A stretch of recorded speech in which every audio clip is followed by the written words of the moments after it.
Introducing the Poet Life Podcast. Go check it out today on your favorite platforms, including iTunes, Apple Music, and the website, thepoetlife.com.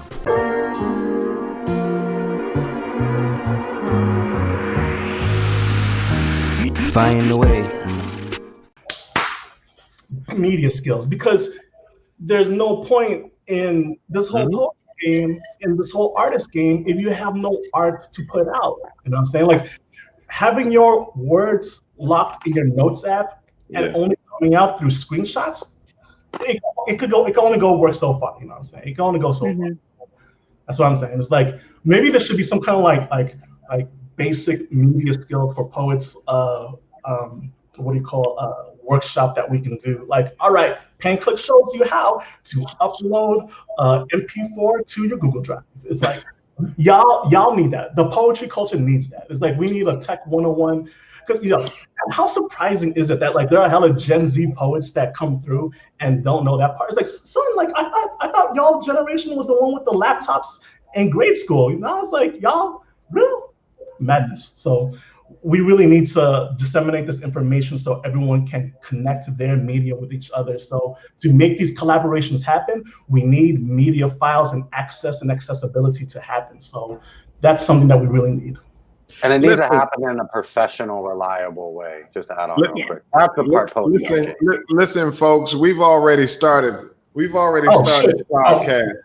And as you can see, this is what we do. We talk poetry. We talk about how we can better being poets, but also presenting our work and our brands. And as you can see, we have PenClick.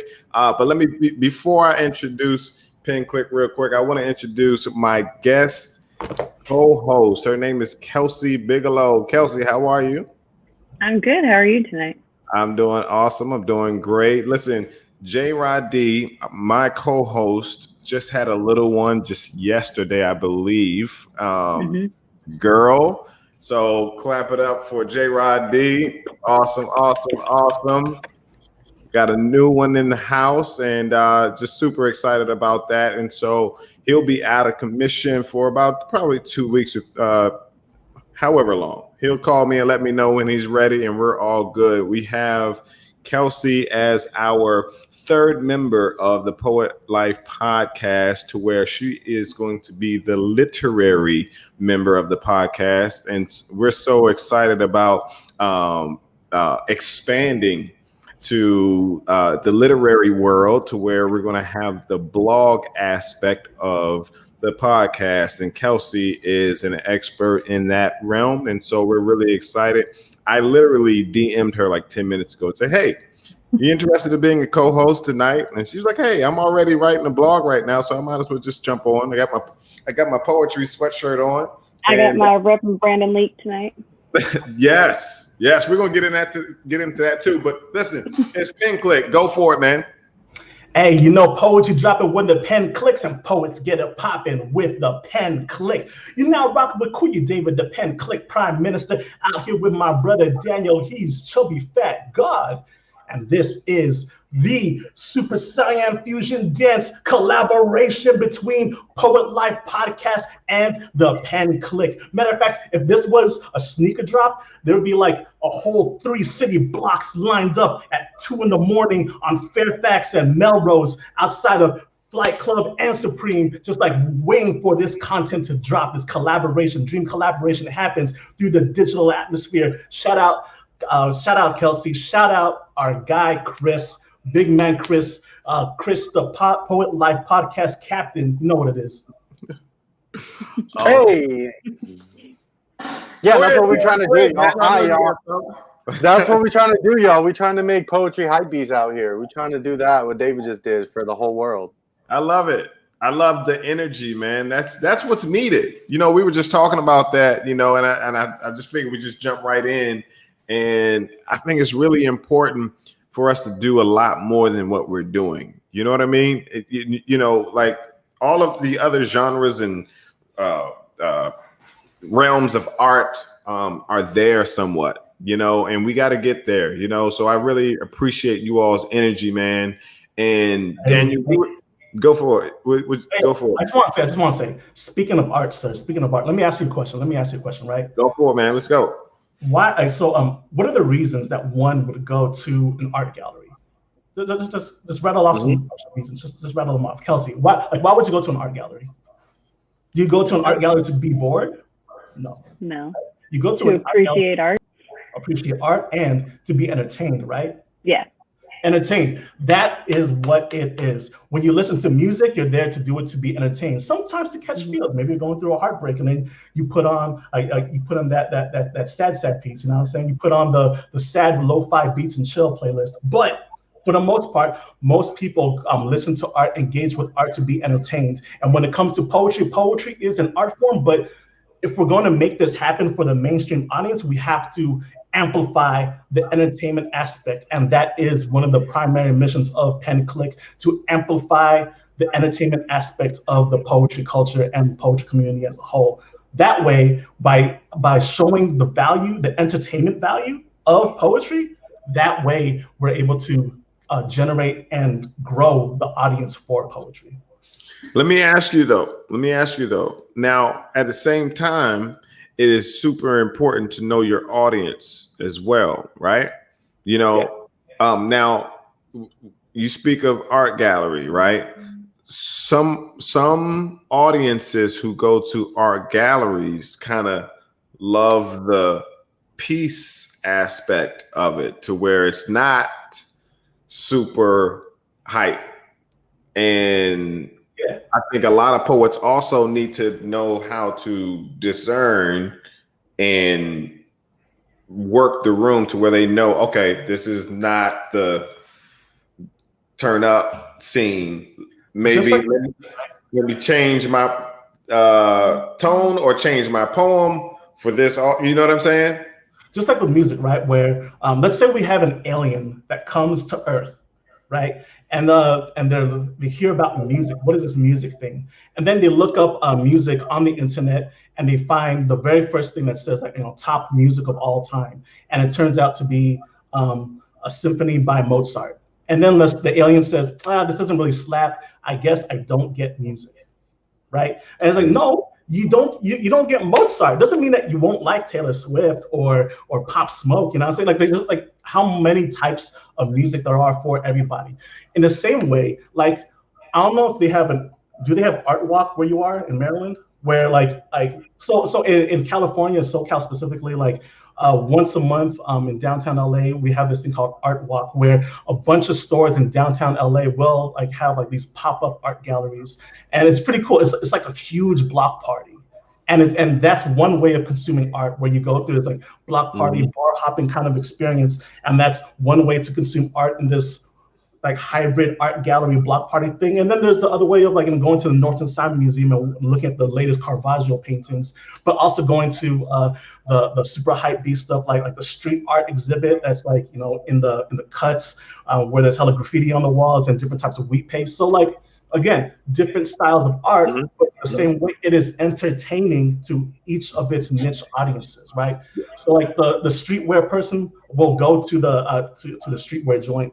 The person who likes the block party kind of atmosphere will go to the block party atmosphere. The person who likes looking at Renaissance paintings and looking at Van Gogh paintings, they will go to the Impressionist and Dutch exhibits when they get to it. But each one of them is being entertained in the way they want to.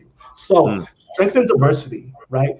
Show, expose as many styles of poetry, but still present it in the best way possible, so that when we present a beat poet, when we present a spoken word poet, when we present a literary poet, we can present them in the most hype way possible to their fields. And we're able to hopefully attract those audiences and show people oh, I don't really fuck with poetry. Oh, I don't typically get with poetry, but I do like that beat poet. I don't typically get with poetry, but this literary head, banging. You know what I'm saying? So that's the idea. And a big thing for us in that mission to speak to that, because like that concept of the art walk, now what you have is people that are going to the art walk for the experience, people that are going to the block party for the block party, and now they have been exposed to art. And now they will, 6 months down the line, go to the Getty and spend the day at the Getty, or make a donation to the arts, or expose their children to the arts, or if nothing else, find something therapeutic for themselves in the arts. So much like in poetry, we're not trying to invent anything that doesn't already exist in poetry. We're trying to showcase poetry of all types in a new way, so that it's harder to roll your eyes at, and it's an access point for people. I grew up in a community in like backpack hip hop and punk rock, and half the homies didn't want to hear it. You know, they rolled their eyes at poetry, and it was this lame thing. And it was like, even the best of it, right? Even I could show them a Shihan joint at 15, and that might get them for a second, and they might be like, that's dope, but why isn't he rapping? And I'm not going to go to the poetry thing, right? Where the beat at? Yeah. Freestyle. Where the beat at, bro? And that's a big part of our mission, is that we grew up in communities where we got kind of roasted for poetry, right? Like that was like something that I had to defend growing up. Like, no, man, poetry could be dope. And we wanted to create an access point for all of those kids that otherwise would just turn the channel and think, you know, like, oh, that's not for me. That's poetry. That's boring.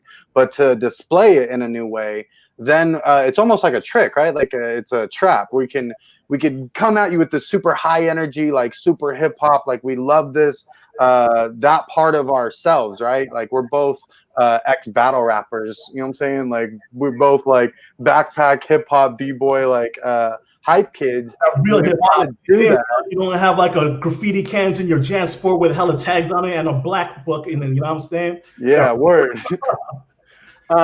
So like we come with that energy, and we want to like take some of what we're enjoying in hip hop now into poetry. So like that was a big part of our early conversations, was like we bonded over like trap music and things like that. Like, no, yeah, I listen to all that. You know what I'm saying? Like I can get with all of that. I hear Nina Simone in Lil Wayne's voice. You feel me? And like I can get with that. And there's brilliance in that. And there's beauty in like the duality of all of that. We're trying to bring some of that duality. We're trying to showcase some of that in poetry. And again, all with the goal of creating an access point for somebody that may just snicker or make fun of poetry and walk away. Daniel Heath once had a quote where he explains, like I remember asking Daniel, like, yo, what's like a 1-sentence elevator pitch for PenClick, you know, the PenClick podcast. And Daniel so eloquently said, PenClick is like if Complex Media produced a poetry show where the people involved loved both Maya Angelou and Nasally Gucci Mane at the same time. And that's what it is. It's like loving that media style of art. And like Daniel was saying, we're not trying to reinvent the wheel, but we are trying to re-present everything in a new way possible. Because the question is like what does poetry mean in 2020 in a digital age? Yeah. If I may continue, sir, because I know, because it seems like you got a question, but let me rock. Let me rock, sir. Let me rock. All right. So for example, like poetry throughout the ages, right? If we look at the long timeline of the existence of poetry, for example, like poetry back before printed media, you know what I'm saying? Like before radio, before broadcast, before any of this technology, poetry existed. And people loved, and a majority of people loved poetry. Poets held it down. They were like the rock stars of the media ages at the time, like of its very early inceptions. Because at the time, like everybody loves like dope messages said in a cool way, right? Dope messages in a cool way. On top of that is music, right? So music, like where you can have like a melody with the poetry, and therefore you have lyrical music and stuff. But at the time, it's like at the time before electricity and all that, like access to music at the time was either someone in your house can sing, or you're within earshot of somebody singing. That was your access to music. But over time, like as printed press became a thing, and recording became a thing, it's like, okay, so suddenly poetry space now became invaded and encroached on by these new media types that are higher effort and honestly like more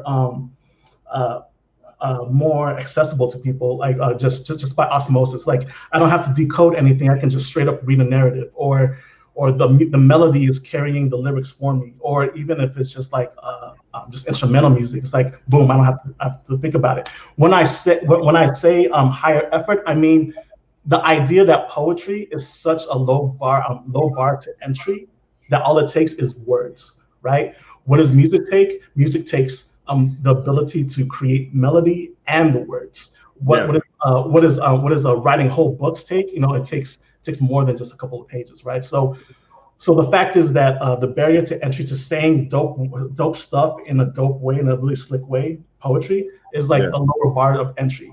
Granted, when expanded upon, you know, it can be super dope. But let's take it back, all right? So as these new media types, right? So now we got movies, we got TV, we got the internet, we got computers, we got all these things that are now competing with poetry space. Mm-hmm. And now with the ability to connect with everyone online on the internet, poetry online is competing with everything else. And it's really tough to tell a person, hey, I have this 12-page poem, would you care to read it? Versus, hey, here's some funny memes. Here's some. Well, let me ask you. Hold on. Let me ask you. Right.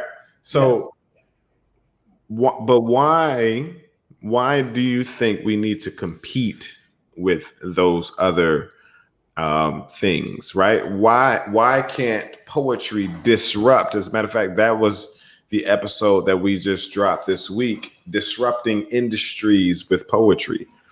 Right. So you spoke of movies. You spoke of a list of things, right? So if poets would think even bigger and say, okay, all right, I can either look at these other things as competition. For me, that wouldn't be wise. It's right now, it's just too big. Movies and right, people are binge watching shows. We're in COVID, all of that, right? No one's going to binge watch or binge listen or binge read poetry. I won't say no one, but I'm just saying, you hear me?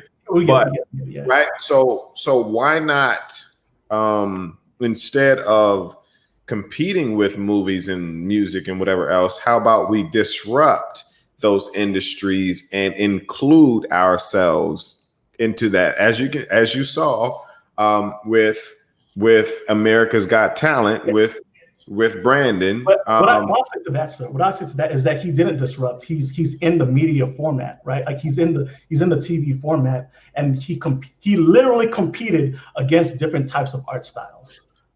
So that part of it wasn't necessarily talking about him, but as you can see, they've also included him into the music. Did you see the last episode? When because it was like all musicians for the most part. The little person. They all sang. Yeah, they all sang. They all sang "Lean on Me." That politically correct? I don't know. It's kind of a moot point to explain something that I didn't get to see, but to your point. But so let me say this, right? Yeah, go ahead. Like what I really mean is that we're competing for attention. Essentially, is what it is. Because when you look at advertising, I come from an advertising background, and we are competing for everyone's eyes. We're competing for your clicks. We're competing for your impressions. So my poetry video, if I upload that on YouTube, is in direct competition with any other video on YouTube. And this comes from a philosophy of what's called search and satisfy. So are you familiar with search and satisfy? Yeah. Yep. Cool. But to the people who aren't, we'll just re-explain it to everyone else. Mm-hmm. Search and satisfy is a posting philosophy in which YouTube is the second largest search engine in the world, only second to Google itself, right? So people will go to YouTube to search for like how to bake a pie or how to program OBS to stream Twitch, stuff like that. They'll search for those things, but then they'll also search for things like Cassidy rap battle, or they'll look for a VR chat dance battle, or they'll look for spoken word poet, right? So when you do that, you're hoping that your content gets picked up by the algorithm. And there's a lot of different things you can do with that. What we're trying to say is that by presenting poetry in a very engaging way that fits those those digital spaces. There's a way to post specifically for YouTube using search and satisfy. There's a way to post to Instagram specifically by cutting for those 30-second bits, 15-second bits. There's a way to post for Instagram stories, for TikTok, whatever medium have you. There's a way to properly speak to the room. And that's speaking to tailoring your content for those spaces. So on Twitter, it's typically text, right? And they have their own Twitter in speak. So does Reddit, so does Facebook, whatever, right? So to post hour-long videos on Twitter doesn't speak to how the room wants to to consume their content. Yeah. Posting a bunch of tweets in a slideshow on YouTube, that's not how they necessarily want to receive their content. What we're saying is we're trying to use our media skills and our production skills to package poetry in the best way possible for those spaces, competing directly with other forms of content. And hopefully when people see poetry presented in a dope way, we will win their attention and we'll hopefully get more fans of poetry and just increase the community and culture. Yeah, and just to tie those together really quick. So what David's describing, because it's not that you're competing with these other media outlets or styles or anything like that, right? What happened is in the American culture, in the paradigm of art in America, all of those things, poetry got pushed to a very specific place. And it got put in this very specific box. And this is the way that Americans think of poetry. And this is the way that Americans experience poetry. And what we had was an urban revolution, right? That started in the earlier this century. So you have early American Black writers, and then you have the beat movement, you have the Harlem Renaissance, you have all of these things that culminate in hip hop and spoken word and all of what's happening right now. That said, the American paradigm doesn't understand what poetry has grown into, doesn't understand what it is. The average American has no idea. I grew up going to a Mike and Dim Lights, celebrating its 20th anniversary next month. JB and Best Kept started that venue 20 years ago. JB, the DJ, he's amazing, just important DJ, those DJs that you grow up listening to that shaped who you are. Best Kept is a deaf poet. He's family to the community out here. That to say, you grow up in these communities, in underground hip hop, in spoken word poetry, and you see the diversity and the dynamic of what's happening, right? And I realized very early on that the mainstream audience, the American, the average person, has no idea that these poetry events are as dynamic as they are, that they're as entertaining as they are, that they're as exciting as they are. So what happened was, and what David describes is 60, 70 years ago, with the advent of new medias, poetry got kind of left by the wayside, right? And it wasn't taken along with music, with all of these other storytelling forms. So now we're in a place where poetry has the potential to compete because of the content. So we can compete with these people. Brandon just proved that. God bless Brandon League for putting in that work, because Brandon just showed the whole country, or reminded the country, because Shihan and DPL and Def Poetry did that for our generation, right? Now we have this other example of, again, somebody taking the paradigm that exists in America and showing something outside of that. What we're trying to do, what our mission is if we make content that falls in line with the same media standards as movies, TV, all of these other things, then people can see it, they're going to see it, and they're going to understand that, yo, that's poetry? I had no idea. You know what I'm saying? That's what blew a lot of us away with Def Poetry. That was like a huge access point for a generation, because we had no idea that poetry could be like that. And for someone like me that had already been reading and writing poetry on my own, not knowing about the spoken word, I mean, knowing about some of the history of the Watts Prophets and the influence on hip hop and things like that, but never understanding what Def Poetry showed me, that is huge. And what we're trying to do, what we're trying to teach poets how to do, is how do you make content that can compete and not compete in the sense of we're trying to push out the next Avengers movie, because that's never going to happen. But Not yet. yeah, but if we can, and that is a good point, David, I'll come right back to that, because if we can get the 15-year-old kid on his phone to watch the Avengers trailer and then watch the next pen click poetry class trailer and be equally engaged in both, right? Then that leads the paradigm to start to shift. And eventually 50 years, 100 years, 10 years down the line, who knows, right? The American paradigm on poetry could be so that instead of buying Kendrick is touring with 2 spoken word poets, or instead of going to see Kendrick, you're going to see Brandon, you know what I'm saying? And you're going to pay that $80 to see this poetry show, because it has all the lights and all the bells and all the whistles that media has put into hip hop, that media puts into music, that media puts into television, right there on stage. So if we start that, it's a long battle, and it takes a lot of work, and it takes a lot of grassroots work right now. But that's really what we're trying to do, is show the poetry community, like, yo, your content can look like an Avengers trailer, B, for reals. It can. And it can be dope. And then your poem, your 30-second poem piece that's in that Avengers trailer looks extra dope. And now the kid that loves poetry has something to show his homie with sticky fingers that's caught in the trap. You know what I'm saying? Like, now he has something to show him to be like, yo, but look at this. This is dope too. You know what I'm saying? Like, and that really is the mission. Change people's thinking about poetry by making content that could visually compete. That's good. Kelsey, what do you think? And then, like, if this was the poetry, if this was Pen Click's poetry podcast, you hear like, and then you see flames all coming out. Dang, we really got to get season 3 cracking. It's like, man, COVID. At the top of COVID season, the worst season in the American reality show. At the top of COVID season, like, we were beginning to record season 3, and it's like we had to like reformat and rethought streamlined our entire show, specifically to cater for both search and satisfy for YouTube, and also to pare it down to micro content, which we can talk about later, like how to turn long form color content like podcasts into micro content for social media. We'll into that later, but yeah. Thank you, Mr. Daniel, for bringing me in from my high energy into a more time-appropriate 7:41 p.m. during the West Coast time. And you guys have to forgive us, because, like, we could do this for days, because this is all we do.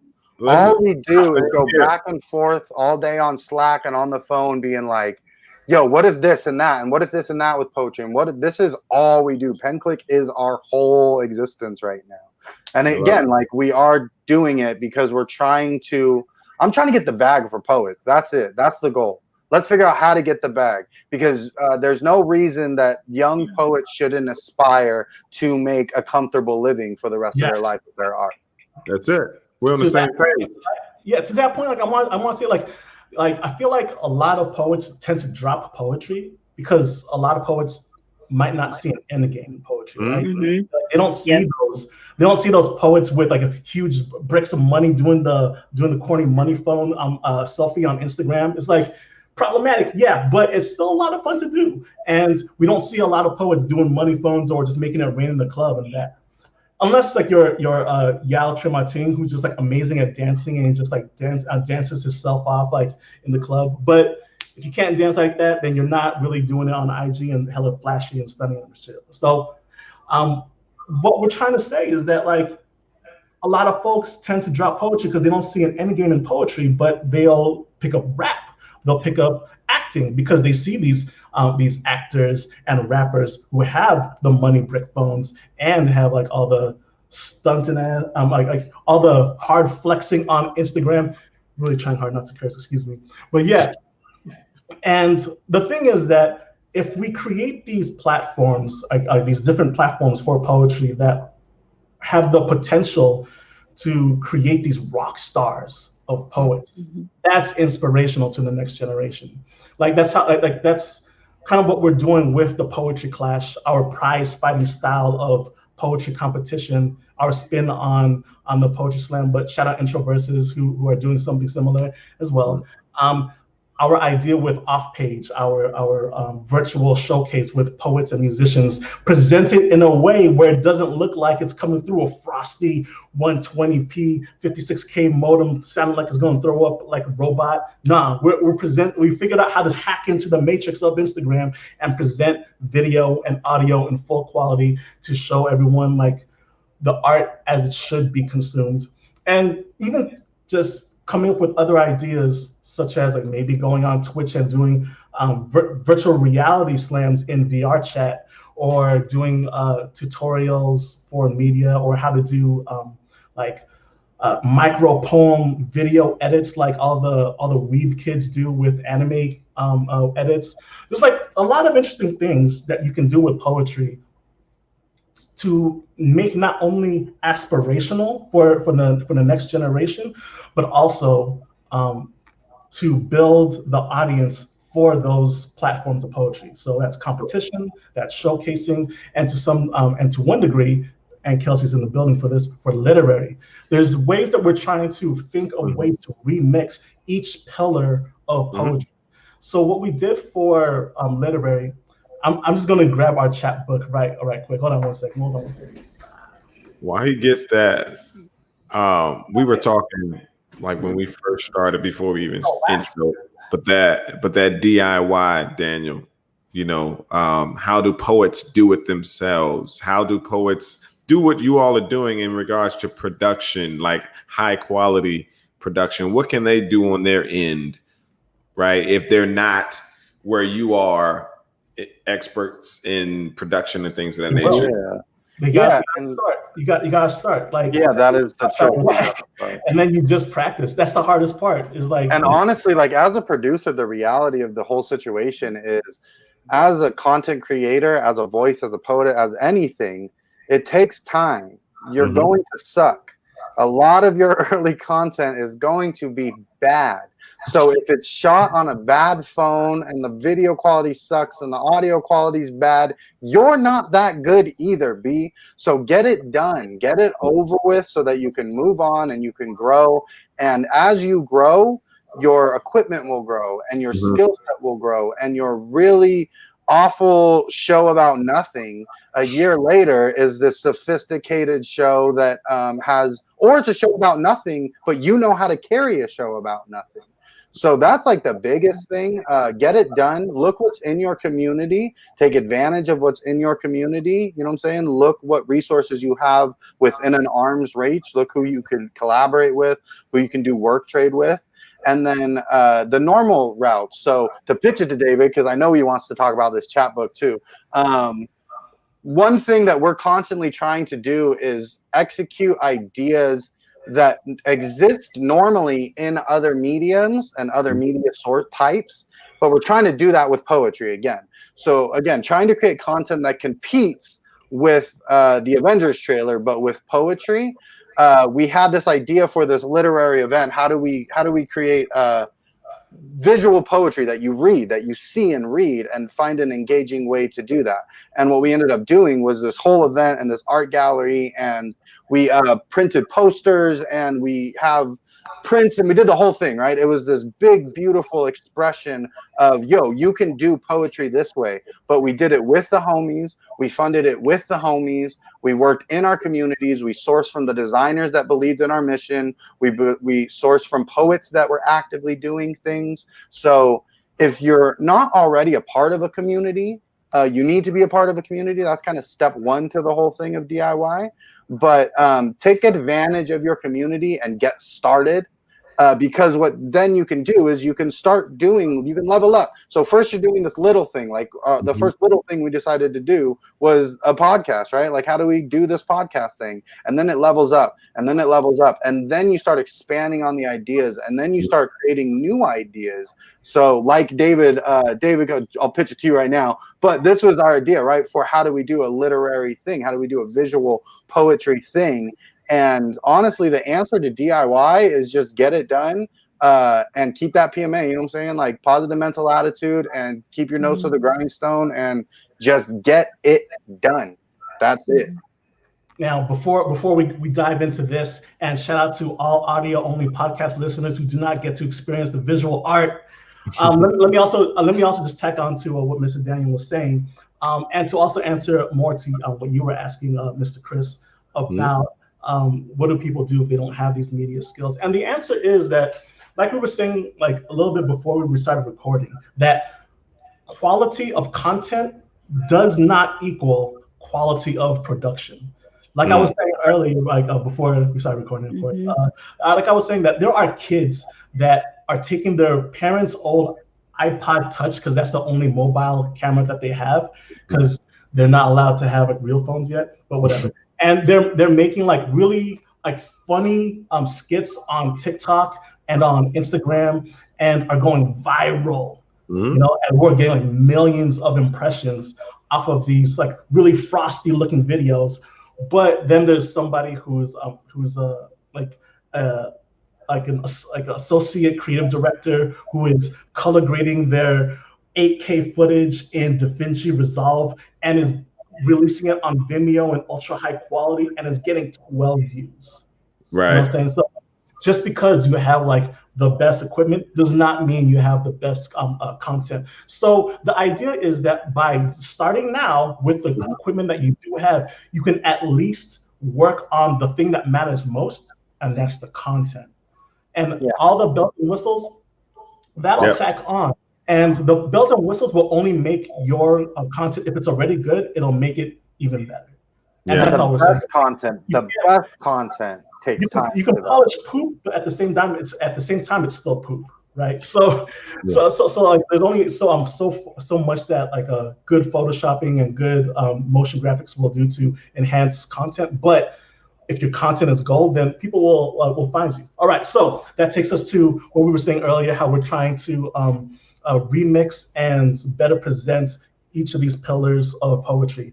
The Poetry Clash assesses poetry competition, and the Poetry Art Gallery, like we were talking about earlier, addresses our take on literary poetry. Now, in a chapbook, typically you'll have like 12 to 24 poems, so a couple dozen poems at most. In this one, I believe we have 12 poems. And in this short chapbook, the idea was, okay, what's something that might work out well in both social media as well as in the chapbook? Like, when we look at Instagram, when we think about Instagram, how do people want to consume the content on Instagram? Visually, right? Like Instagram was originally a visual medium. It's unlike Twitter, which is more text-based.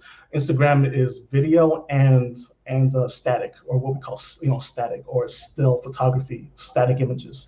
So knowing that, it's like, okay, how do we take literary poetry and transform it in a way that is engaging on a visual platform like Instagram? And the idea is to make poetry visuals, which is not a new thing. Visual poems do exist, blackout poems and all that does exist. But with the technology that we have with Photoshop, with all these free as well as free design software such as Canva, such as Pixlr, or whatever have you, we can not only show and showcase poetry in this way, but we can also figure out how to teach it. But first, we had to figure out how to do it ourselves. So this was our experiment. I had other designer friends contribute in these designs, and I did like 4 or 5 of them because we couldn't get all the designers. But in this, I'll just show you like what some of the poems look like. Like here, for example, is a poem, and it's and for the audio only listeners, it's an amazing illustration, this dark inky blue illustration of a woman drowning underwater, and she has this orange glow around her in the line art, and in the side is the poetry talking about a person, the sensation of drowning and the anxiety that feels. And we wanted to try getting different. Just like there are people who have different styles and tastes in music and different styles and tastes in poetry, we also wanted different styles in arts as well. So if you don't like this style, even though it's an amazing style that's illustrated by the great Steve Isaacs, we have other styles. Like we have like a more photo-based, like a more photo-based style that's very Barbara Kruger-esque, if you're familiar with the designer. We have like this more abstract geometric style that a lot of people loved as posters. And yeah, this goes on and on. Just check us out on our Instagram, and you'll probably find it at Penclique, PENCLIQUE. But not only does that present poetry, literary poetry, in this very interesting visual way, but what we're also doing on our side, on the back end, was try to show poets that not only is this possible, but this is also a separate avenue of income that you can make. With these designs, you can make merch. Part of this was part of our charity is not the right word. Part of our donation to the poets who participated in this was to give them the full high res print files. We gave them like full TIFF files, full PDF files, so that if they wanted to, they can print out full 24 by 36-inch posters. They could put it on T-shirts. They could put it on mini postcards, whatever they wanted to do. We also supplied them with hard copies of those as well. Yeah, we supplied them with a couple of dozen prints as well. And what we're trying to show is that, like, look, not only is this an interesting way to show your poetry, showcase your poetry, but imagine, right? Like, let's say I go to an open mic and I say, hey, I got a chapbook. It's all text. I got a chapbook. You never heard of me. You never heard me perform my poetry. You never read my poetry. You don't even know my Instagram handle. But I step up to you at an open mic and say, hey, buy my poetry book, $12. It's like, am I gonna risk $12 for buying what potentially might be trash? Or if somebody says, hey, I have these poetry prints. I have these prints of my poems, really interesting designs, and each one is like $5. I'm selling one poem postcard for $5. I will probably buy what I can see, like, oh, this is a really cool print. I can use this postcard. I would rather buy this one $5 poem piece than this $13 chapbook, and it probably costs less. Like the whole how much you print versus how much you can sell, like that probably also, is bangerang too. That probably also like slaps. So yeah, like through this like a literary form and visual form of design and poetry, we're trying to show poets, look, like the possibilities are endless. Like I guess I'll reveal this because like we've been talking about it for a while, and you can pretty much extrapolate where this idea comes from. Is that like before Corona, we were planning to do a whole poetry clothing line of stuff of this. So we were planning to take poems and design it in like really cool styles of shirts and post and of shirts and prints. It was gonna be so dope. It was gonna be so tight, and we're still gonna do it, but it's gonna be delayed till at least next year. And we did that with a couple of these poems, like with this poem, which was done by Jardel Rodriguez, designed by my cousin Christian Barker. It's a super dope what we call postmodern brutalist style of design, which is very reminiscent of like the Euro drum and bass kind of style of flyers. It looks so tight. So we put it on a long sleeve black tee with the title of the poem called Hazmat Casuals on one of the words on each side of the sleeves. It looks hella tight. And to think that is a poem, it's like, come on, that you can create such dope stuff with poetry on shirts in fashion. Come on, bro. This is like the type of design and media you can do with poetry is endless. And independent, that's what we're experimenting with, and that's what we're trying to present to the people, that like you can present poetry, make money with poetry, and be entertained by poetry in all these different ways and styles that you never even thought of. Yeah, that's good. Kelsey, what's on your mind, Kelsey? I'm just digesting, like it's so much, and it's so cool. I don't know. It's so cool, and I guess you're right, but I also want to say you're not completely right, at least in some audiences. So I'm just curious, how you would adapt in different audiences. So specifically, I'm thinking of my own poetry community where we jump on chapbooks at our open mics. Like someone says they have a chapbook, we're like, oh, we're all there. Don't know who you are, but we're going to support you. And I've had people come with prints, and people don't go to the print. So I'm wondering what else, like if you're in a community where they're not hyped about a chapbook and they're not hyped about a print, what other type of medium would you offer? I know you have all these ideas, so like, what physical thing would you offer Yeah, and we other can than like show you the things too. you talked? What you're We speaking have to, a bunch of we have all like kinds of what things. we're speaking to is strength and diversity, right? So like Exactly. we're saying with music, with TV shows, like you don't like this style of music, you might like this type, you might like that type, you might like that type. There are a lot of people who, one, don't carry cash, so wouldn't even be able to buy one in the first place, and second, and second, aren't into print in the first place, right? So like, I'm not really into this, I'm really into that. Well, what else can you offer? What else can you buy? Then that comes to like the different media types, right? So be it like YouTube content or Twitch content, if you're like really heavy into that style of media, or if you do your poems on TikTok and Instagram, like Chris, I know you had like a TikTok, like a poet that's really heavy on TikTok, who can then leverage their viewership into brand deals. Like that's a whole thing as well, right? So the avenues for income with poetry, it's there. And what we're showing with Prince and the chapbook is like those are new styles in new ways of presenting in these older forms, right? So chapbooks have always existed, but our style of chapbook, not too many like that out there, right? Like you are currently wearing like a shirt that is by a poet, right? Yep, Yeah. I am poetry right there. It's for the audio only listeners.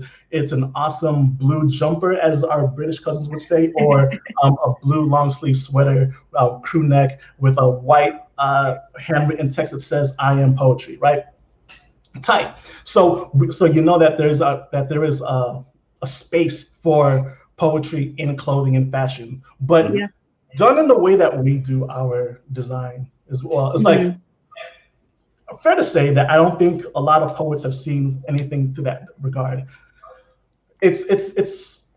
I'm very thankful that I have the skill sets that I do to be able to produce this, and at the same time, I do feel like so let me be honest. Like when I was talking to the poets who participate in the poetry art gallery, I came to a realization. It's like this style, like this tier of design, with our poets who don't know much about design, it's not sustainable at that time.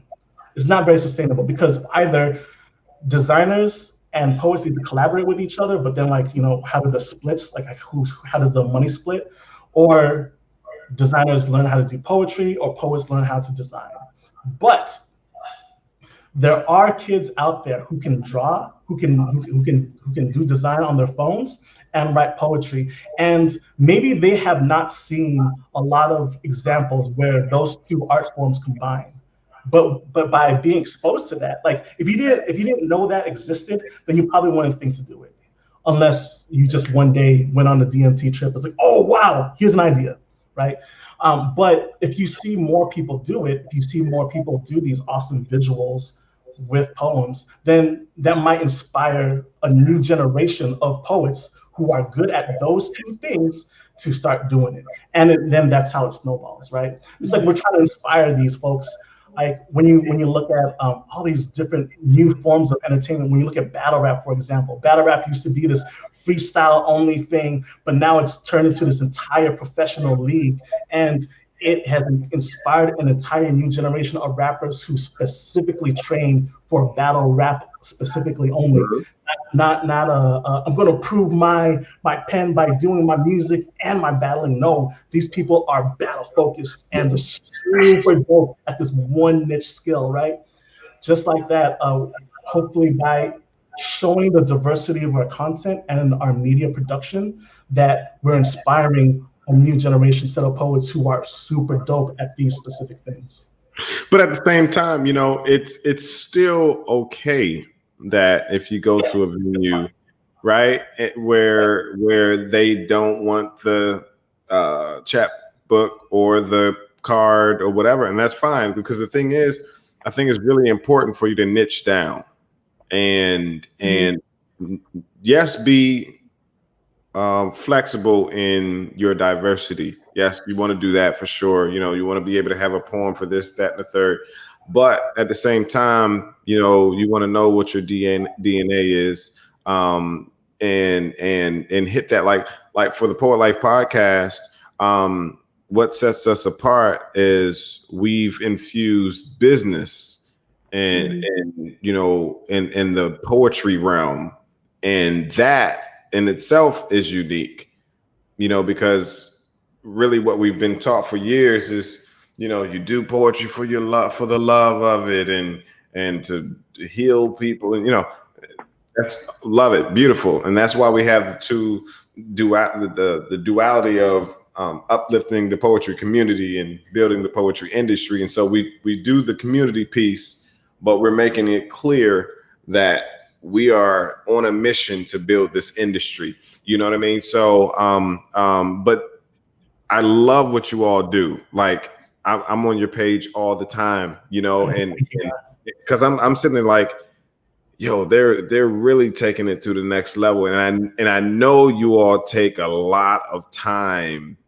And tell me, talk about that. Talk about what it takes to produce what you all produce. So development is the first thing, and that's the big thing that we're trying to teach poets as well. As a segment producer, as producers of this show, we've taken so much time thinking about content, thinking about how to do content, what content hits, what's going to be evergreen, what's going to last forever, what's going to be easy to produce, what's going to be harder to produce but worth it. What are the things that we need to learn?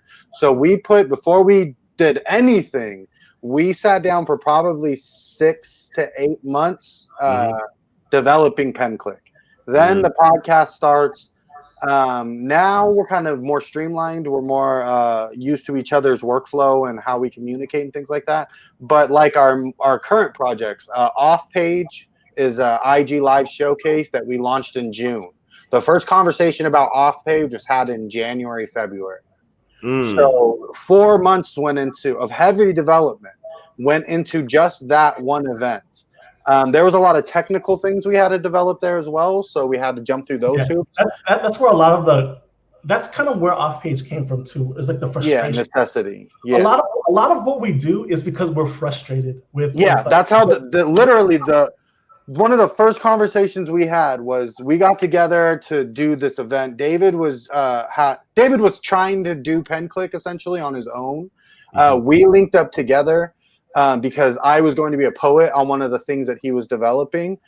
We have this conversation about, why isn't there poppin' poetry content? Why are all the poetry shows, all the poetry podcasts, all of these things hosted? Because now we had seen poets do some of the bigger poetry podcasts, but still it's this lit spoken word poet being interviewed by this old stuffy person who has no connection, no context, no anything. So early on, that was our conversation. How do we develop a show that's in our voice, where we don't have to jump through the hoops and do all the trappings of like media and presentability and all of that, and make it fun and engaging? And all of that, that is step one across the board for everything PenClick does, is development. Look at what you're trying to do, address either it's an obstacle, it's a problem. Like Off Page came out of us not being able to do season 3. The poetry class, the digital poetry class we're doing right now, came out of not being able to do it in real life because of COVID. So what we do though, and the most important thing that I want to bestow on poets with everything, their poetry, their content, everything, is to develop what you're doing. Don't just think it's dope because you think it's dope, because it may be dope today, but there may be a better version of that you will never get to because you just went off to the races with this one thing that you didn't develop, that you didn't assess, that you didn't break down and think about. So everything, to get to your question at PenClick, starts with that, with heavy development, back and forth conversations. Yes, no, does this work? Does this feel good? How does this feel? How is this going to hit? How is the community going to feel about this? So that's a big, that's the first step for us. And I think for anybody that wants to execute at a high level, is develop. Take time to develop what you're doing. Yeah. And then to add on to that, so Off Page is our monthly poet and music showcase. And a big part of that was because, one, we couldn't do our podcast the way we wanted to, but two, we were observing what the poetry community was doing, earlier in the year, and everybody and their mom was going on IG Live, and it's Mhm. like, wow, that's awesome, but it's also really terrible because you have like a lot of just like the video and audio fidelity and quality is just like really bad, and then when people call into Instagram, IG Live, what IG does on its back end is that it compresses both audio and video feeds so that they can sync and also broadcast at the same time. But solo IG is actually pretty decent. Like it's a higher bit rate form of audio and video. So okay, how do we exploit that, right? How do we get full audio and video quality? How do we present and how do we design around certain things? How do we write around certain things? For example, in a lot of IG Live shows, there's a lot of like banter that you don't care about, right? We're like, hey, are you connected? Are you connected? Hello, do you hear me? All right, hey, how you doing? We're gonna talk about the weather for like 5 minutes and then a bunch of other stuff for the next 7 minutes before you start performing your 2-minute poem. Terrible, awful. So Right. instead, what we're going to do is that we're going to script these things, right? We're going to script it so it's a lot more succinct and there's a time limit, and boom, like we get into this 1.5 minute interview with the artist, and then we get into the 3-minute piece, in and out. It's a lot more snappy. It's a lot less fluff. On top of that, we had to figure out how to design around the user interface of Instagram, the things that we don't like. For example, how when you call into another person's IG Live, the person is on the bottom, and that's also where the comments are. So oftentimes you'll have all the comments covering up the poet's face. Well, if we can figure out a way to broadcast into the IG live stream, which you can using this program called Yellow Duck. Everybody, if you're trying to figure out how to do what we do with Off Page, look up on YouTube how to stream into Instagram Live with OBS using Yellow Duck. That's exactly what it is. We have a full blog post about it on our website, penclick.net, how to make a more engaging IG Live. And what we did was that we used OBS, Open Broadcast Software, to interject a desktop broadcast feed into IG Live itself, but we have to design around the UI. So we know that the comments are going to be on the bottom, so we're just going to put like less essential graphics and information on the bottom and keep the main thing on the top. So you'll always notice that everyone's heads are on the upper half of the screen, no matter if it's 2 people on screen or just 1 person. So that whole thing, that development, that ideation, that whole testing process took, as Daniel was saying, like a long time. And then to actually do it, to actually streamline it, to build all the assets. So every time we create a new content series, whether it's the podcast or Off Page or the Poetry Clash, then they're like you have to brand each one. So you have to create, intro. So coming from a media background, I know that I am building the entire brand collateral package. So that's the intro cards, that's the outro cards, what graphics look like, what lower thirds look like, what a mortise looks like, what overlays and multiple people on the same screen look like. All these things I'm building. For the Poetry Clashes specifically, this takes, after all that's done, because that's all the heavy lifting. All the heavy lifting when you create something new is always in the beginning, because you've never created it before. You have zero assets. You don't have a logo. You don't have like name tags. You don't have like all these pre-made templates that you have to build. Like it's the most heavy lifting. So the very first Off Page took weeks. It took like 3 or 4 weeks, maybe a month and a half, up to a month and a half to build the very first one.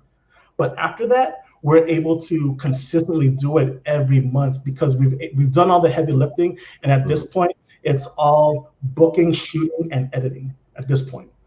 But to get there, it's all, the front end is so heavy. It's development. It's all, like I said, you go to the PenClick IG and it looks like we're doing something, right? And that's time and time what we see in poetry, because we don't have the resources readily available, is we have ideas that we want to make happen, but we don't have the skill sets or the resources to make them happen. So what we're trying to show with PenClick is that we can execute at this high level, hopefully to, again, lead by example and show like the greater entertainment world, the greater media world that, poetry can look like this, it can operate like this, it can feel like this. And that is really our bar. What we do is we develop everything as much as we can, like till we're done talking about it, till we're sick of talking about it. We develop, and you have to maintain honesty and artistic like integrity. You have to be able to look at your ideas and know what's good and what's not, and not kid yourself. What's trash? Oh Because my God. we do that all the time, man. Like for reals, there's like times where me and David, there's segments that we've killed and ideas where it's like, hey, what about this? And it's like, no. And it's that brief because it's like, no, bro, we don't got time for this. Like back to, and it's that idea too. You have to be willing to look at how you can improve what you're doing wrong, how you can be doing it better, how your content can get better, and constantly developing. That development thing is huge, not only as like a producer or a content creator, but as like an artist and a human being, right? Like keep yourself in constant development and you'll keep leveling up. And then eventually you'll be executing on such a high level that you're undeniable. What's you all's end game? Capacity. PC. That's very important. To do everything you're talking about within PC, production capabilities, production capacity. Because you can have the biggest ideas and the skill set, but if you don't have the time or the capacity to do it, then it's kind of a moot point. There are a lot of times where like Daniel and I will ideate all these things, and then we'll look at our board of like what we have to do. It's like, there's no way we can. Even though we want to, it's like, no, we just don't have the time. What's you all's end game? Right. The bag. Right. Where's the bag coming from? That's my question. I'm hoping that we can develop poetry content that we can shop, sell, promote, brand with the same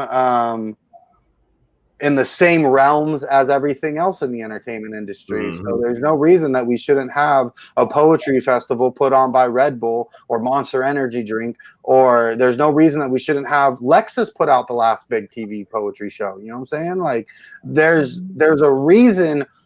The one advantage that we have as poets is our art form undeniably across the board means something. You cannot deny the value of poetry. There are people that will debate till the day, people in our communities, right, that still to this day won't acknowledge the value of hip hop, right? We just lost a family member recently, and he's an old jazz head, and he was one of those old men always growing up where it was like, that music's trash and it has no value, right? That to say, poetry, nobody feels that about poetry. It's undeniably powerful. It's undeniably important. So if we can utilize that as well, right? Our end game is to expose new audiences to poetry so that we can help save lives. Ultimately, poetry saved my life. The art saved my life. So if I can get some other kid to not end up strung out or following in the same patterns, like that is the goal for me, because I come from struggle, you know what I'm saying? And like, I'd like to offer that to the world, and again, kids mostly. But the best way to do that, and again, I don't want to offer kids, yo, you could be a poet, kind of. You know what I'm saying? So let's find a way to do that. Like, let's find a way to, because we're not tailoring our poets. We're not telling our homies like, no, you got to do this poem on off page because this and that. That's not what we're doing. We're saying, yo, come rock, come do whatever you feel is good. Off page is this event where you can have a super dope hip hop piece followed by a really touching poem, followed by like a really dirty hip hop piece, followed by like a funny thing. Because we're not tailoring the content. We're not tailoring the community. We're just trying to show what's already there. But we know that for it to be able to compete with money, to get those dollars, it has to be undeniable, and it has to be able to compete visually with the Avengers trailer. You feel me? So that's really our goal, is let's find a way to present poetry in such an undeniable, marketable way that we can now go to X, Y, and Z and ask for so-and-so. The one thing that happened around the time that PenClick started was G-Shock put on the rap battle. So we have G-Shock invest this huge prize pool and put on this huge rap battle event.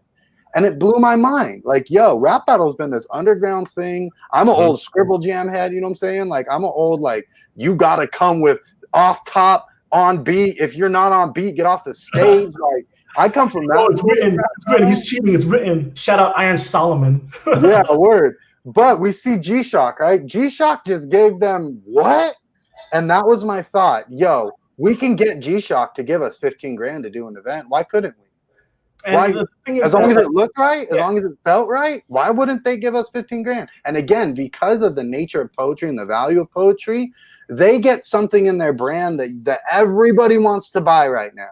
Every brand in the world wants to seem like they're a part of the solution and they're woke. Well, this is the way to be a part of the solution. Pay poets. Put money in poets' pockets. Pay their bills.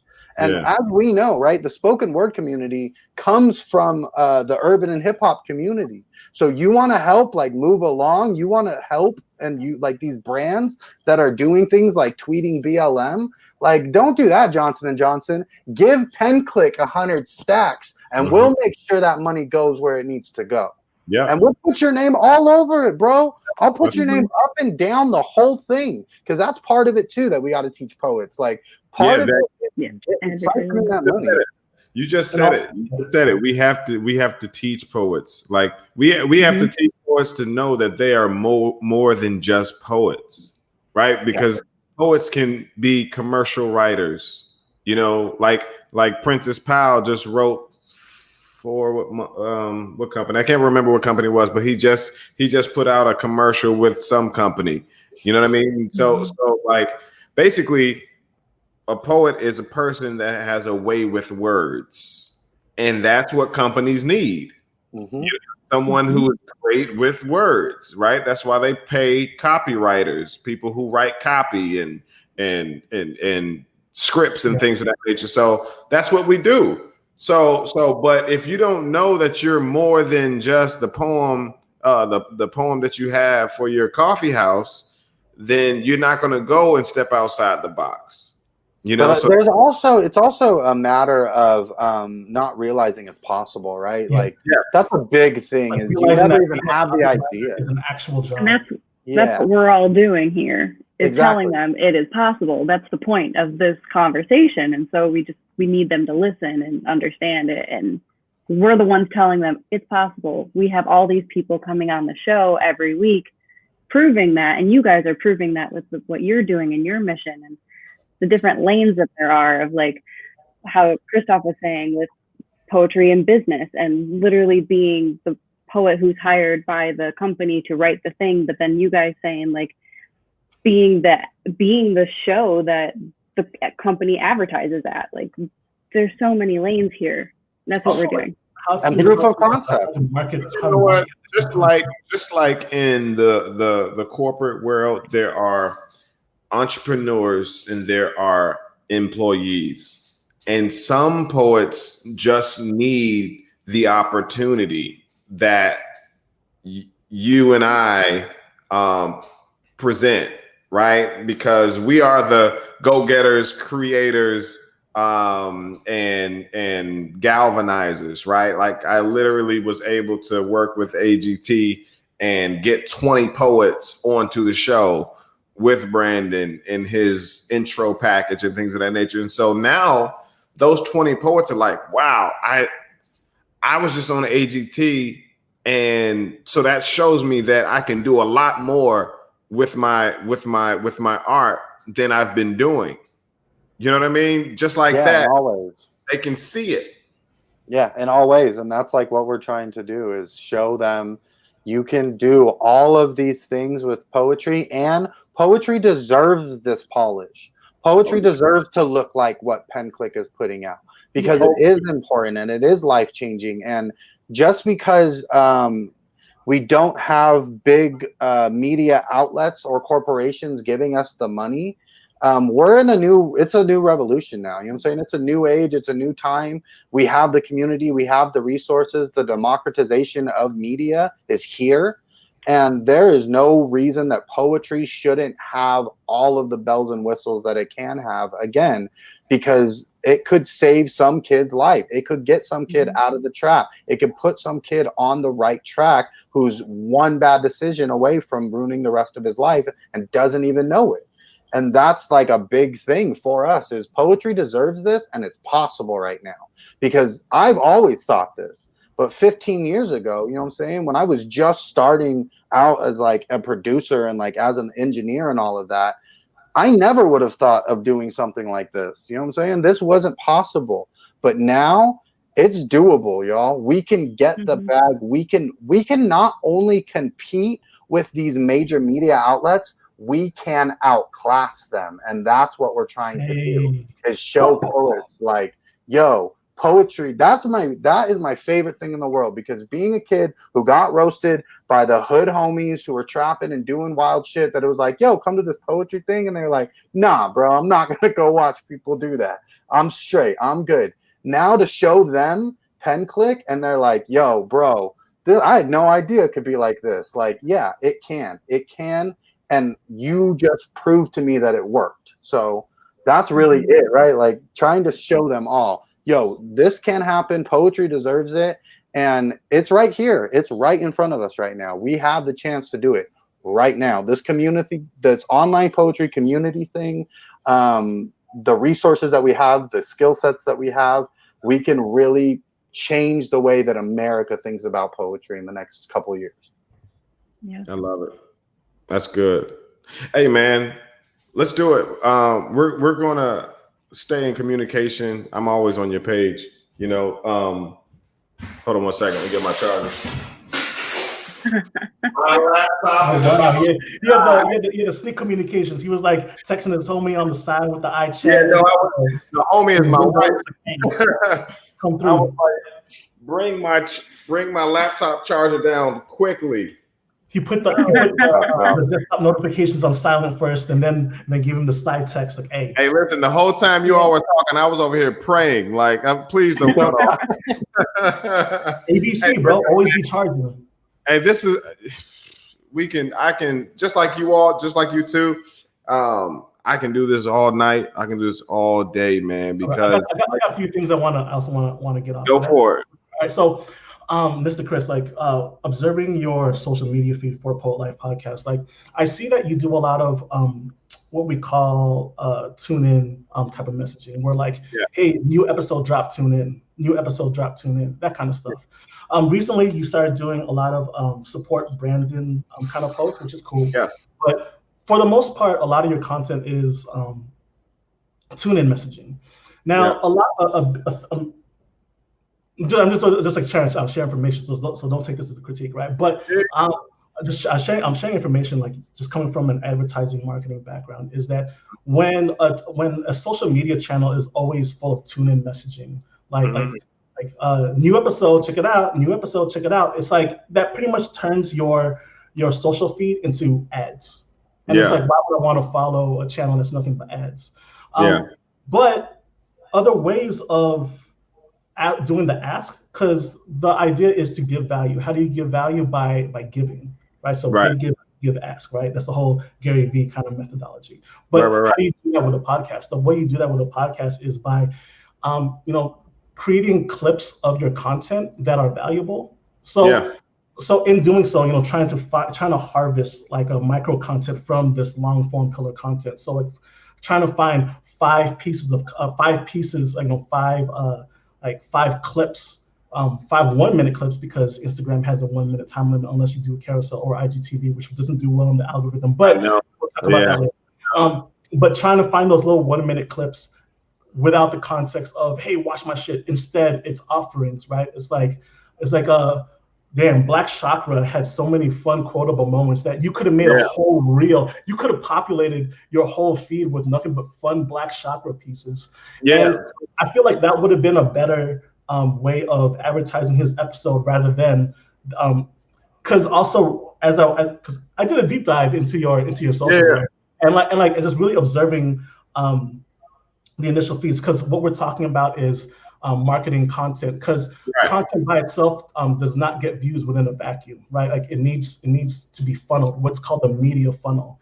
And at the upper part of the media funnel is awareness, that we are aware that Poet Life podcast exists. The second part of the funnel is engagement. It's like, all right, here's some really cool stuff that happened in that piece of content. The lowest part of the funnel is action, engagement. Like I'm going to click on this link in the bio to go to this episode. So that goes back to the whole search and satisfy thing of what are things that people are looking for that we can satisfy that search query. In the same case, that's the exact same idea and paradigm you should have when you scrub through your content and look for clips to put on as pieces of micro content on your IG. That's a better way to advertise all your poetry projects. I totally agree.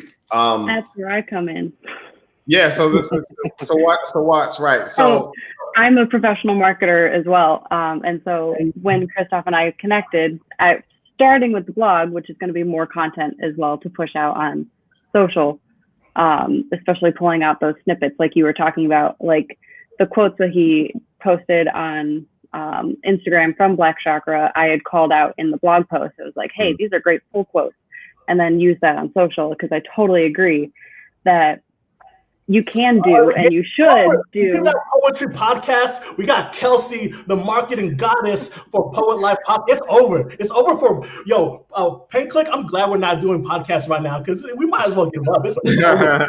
Over for anybody else that's trying to step to Poet Life podcast. Kelsey's gonna change the game. Y'all watch in the next 3 months, bro. It's over. We got a lot more we can do, and I'm ready for it. And I totally appreciate that you noticed that, because I noticed it too. I was just, another thing that I realized is that posts actually perform better than video posts, like every now and then. We're so concentrated on making video posts that we don't realize the value of static posts. Also, how oftentimes like the algorithm changes, whereas like at the beginning of the year, carousel posts did not perform as well, but now within the past 4 or 5 months, carousel posts have been improved so that their discovery is better. But for whatever reason, IGTV and Reels, their discoveries are still broken. And then on top of that, Reels are the whole thing.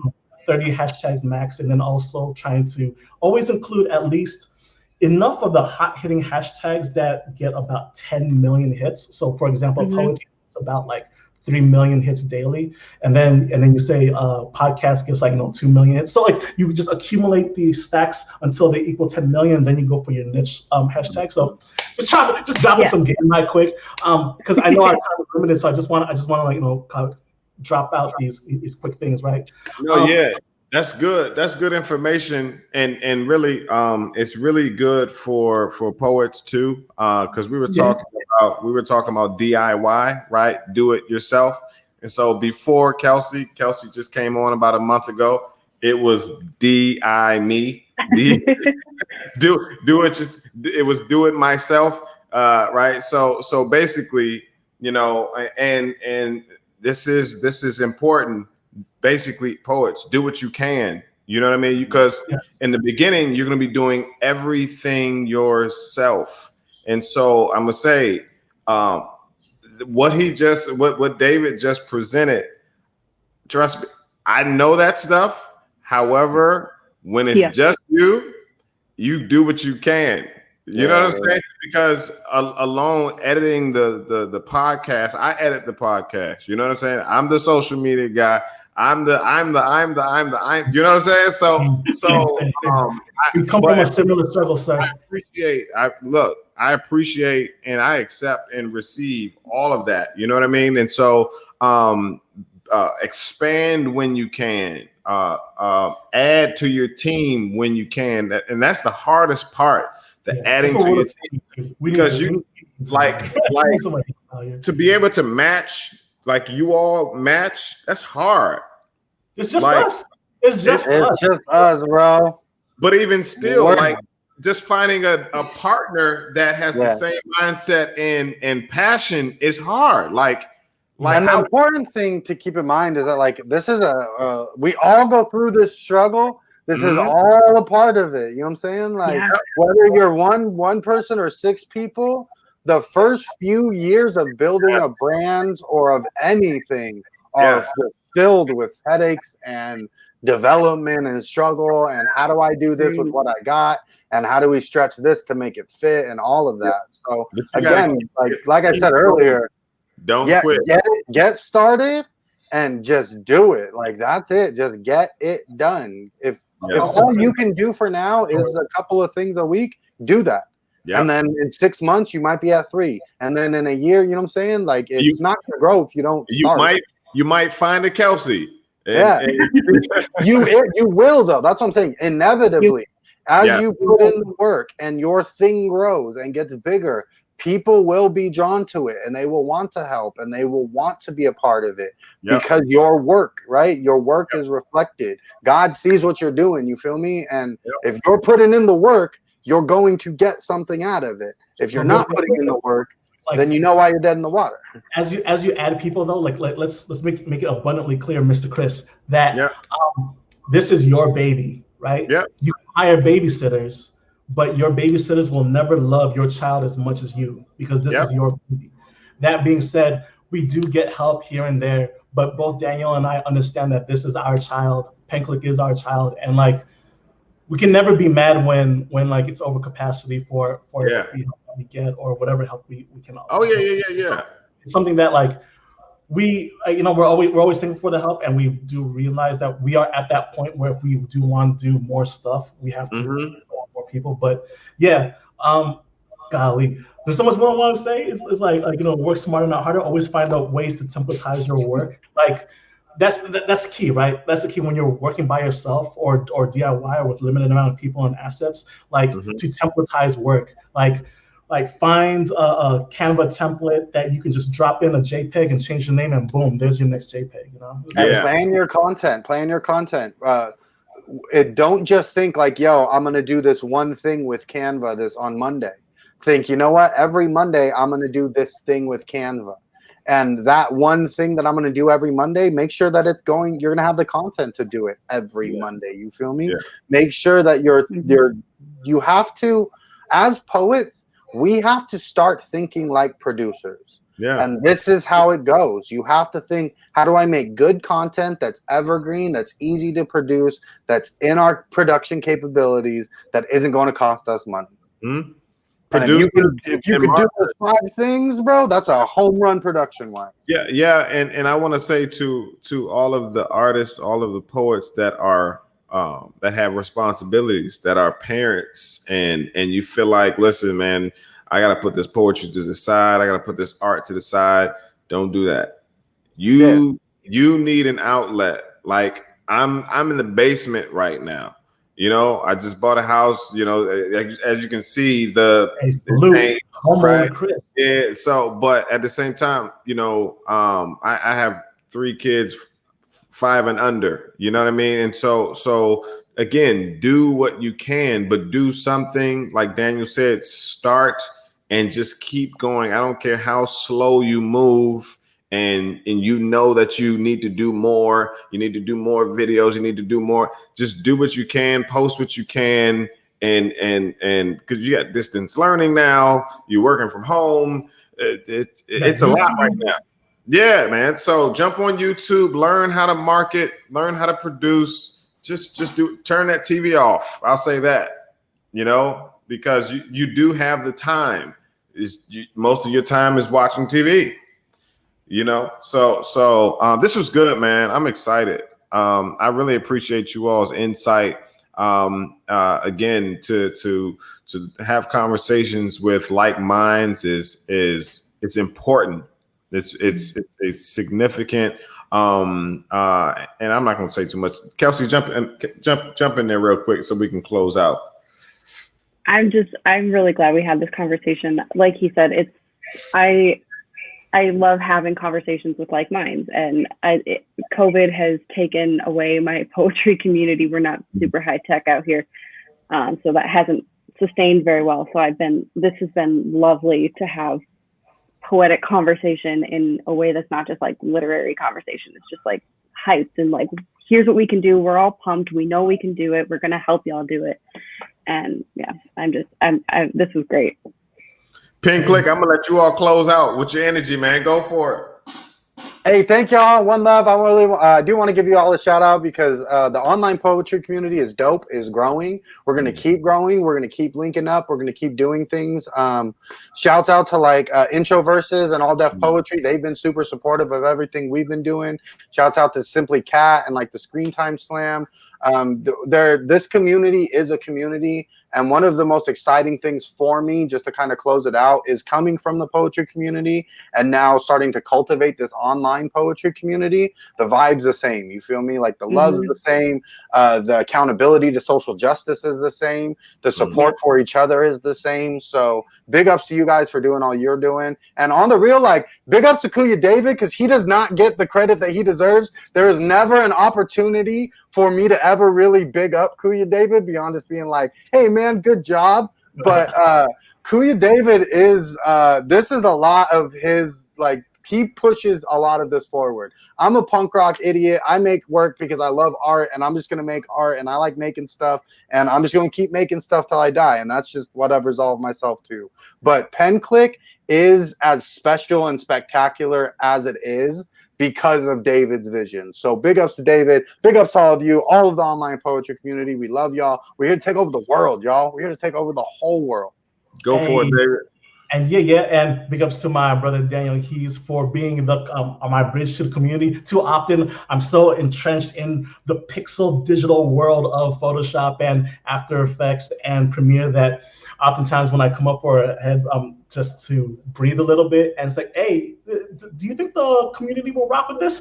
I can always rely on Daniel to give me a resounding answer. I'm like, okay, cool. And I'll just get back to my computer, my workstation. As you can see here, I got the dual monitors going on, and I got like my whole rig set up just to bring y'all the best quality that we can possibly do. And if you want to see dope poetry content, be sure to follow us at PenClick on Instagram, at PenClick, PenClique, on Facebook as well, at PenClick. Not on there so much because it's really all about Instagram, as well as YouTube, because on YouTube we'll be doing different types of content. Not only do we upload all of our video content from Instagram, but we also do special content such as live streams and tutorials, and maybe coming soon, some other interesting little aesthetic long play remixes. You'll see. And before we go, I just want to ask everyone, you don't have to answer, it's more rhetorical, more of a think, just a Zen thought that you can have and marinate on is, what does poetry look like in the future?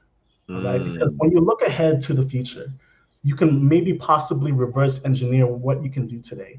And what I mean by the future of poetry is that, because that's what we're doing in PenClick, is that like looking at where poetry belongs in the digital age of social media age. But right now, that's just now, right? Where we have physical monitors. But in the future, when virtual reality becomes the more commonplace thing in home and augmented reality, XR, AR become a thing where you don't need monitors. Right now, monitors are just digital devices that are windows into the digital realm. But when you have augmented reality, when you have glasses that can project holograms of whatever digital information you need anywhere and everywhere, what does poetry look like in that space?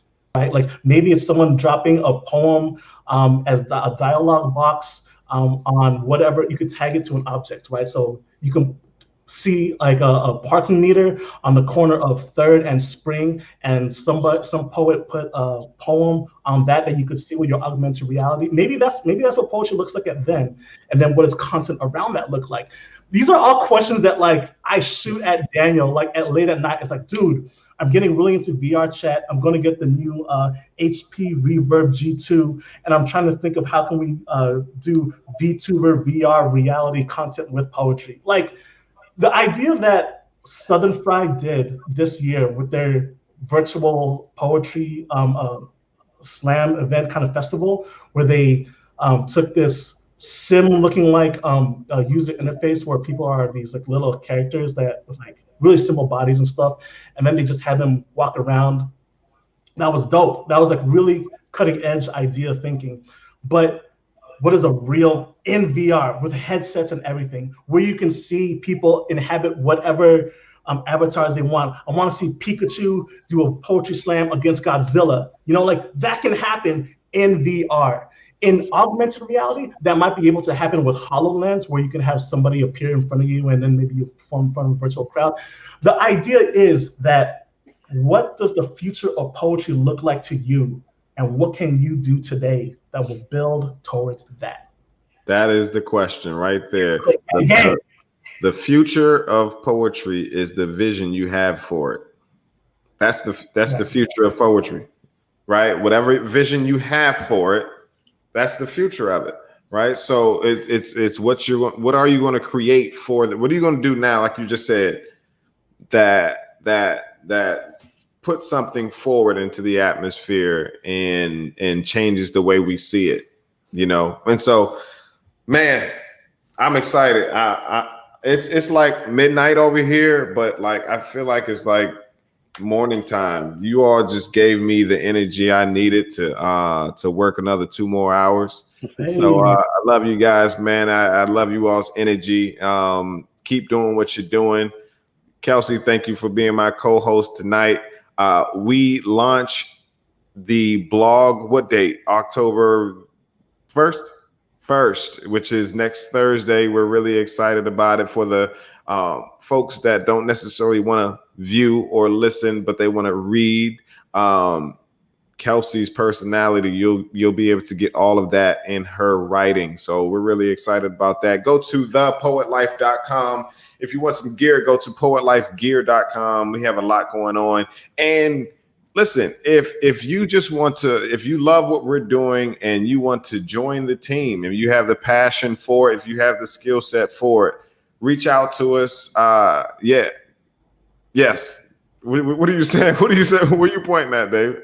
From my position, I see the Poet Life podcast. I don't know if it's by you. I don't know what you guys are saying, but I'm seeing it by me. I think we're all in different. I see you in my upper right corner. I see Daniel in my lower left corner, and Kelsey in my lower right corner. So I think it's all different for each of us. But but the funny thing is, you're pointing to the logo, so it works. Hey. Yeah, but look, man, we're gonna get some rest, man. It's not too late for David and Daniel. I'm sure they're going to continue working.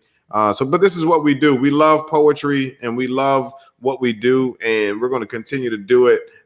You've seen what we were able to do along with Brandon on America's Got Talent. Our next big thing is to get involved into this, encouraging folks to vote.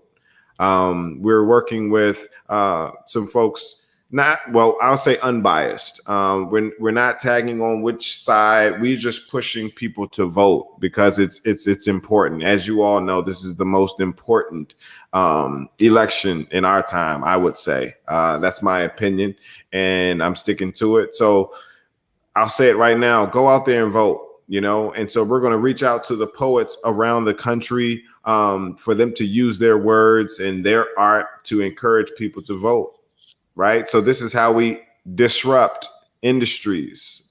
We use our art to encourage people to do the right thing. It's the Poet Life Podcast. We appreciate you. Subscribe to our YouTube page. You all have a good night. It's Pin Click. It's Kelsey. Love you guys. Poet Life Podcast. Introducing the Poet Life Podcast. Go check it out today on your favorite platforms, including iTunes, Apple Music, and the website, thepoetlife.com.